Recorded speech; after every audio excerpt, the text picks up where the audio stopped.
In recent years, rail passenger numbers have reached record levels, but for many commuters, overcrowding and unreliability is still a daily reality. Now, Network Rail has revealed plans to spend millions upgrading rail infrastructure across the East Midlands. £540 million is being spent electrifying Midland Main Line. This is to allow faster, more frequent, more reliable trains. £137 million is being spent remodelling the line here at Derby to increase capacity. And just over £31 million is being spent extending platforms to allow longer trains to run along the route. It saves about 60 million a year of operating costs, and it slashes carbon emissions by 13,000 tonnes a year. That's equivalent to the annual consumption of 15,000 cars. But today there was concern among rail passengers over who'll foot the bill. How much is it going to cost to the traveller would be the question, because train fares have just gone up again like they do every January. It's all good putting in new lines and electrifying lines and things like that, but why pass the cost on to passengers? Why can't they take out the profits?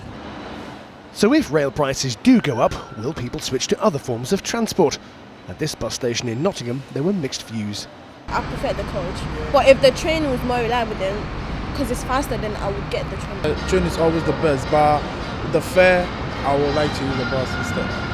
The extra investment announced by Network Rail today comes at a time when public subsidies to the rail industry are being cut. Rail unions say services and safety will be affected. The government are seeking to take £1 billion out of the industry year on year.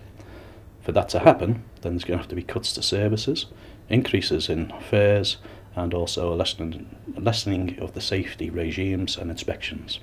But business leaders have welcomed the news, saying it'll create more employment across the region. We have probably Europe's largest rail cluster of companies locally, particularly centred around Derby, but also extending into Nottinghamshire as well.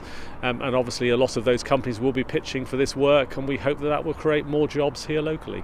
Work to upgrade the rail network starts in 2014 and will last 5 years. Train passengers are hoping it's the green light to a faster, more reliable travelling experience.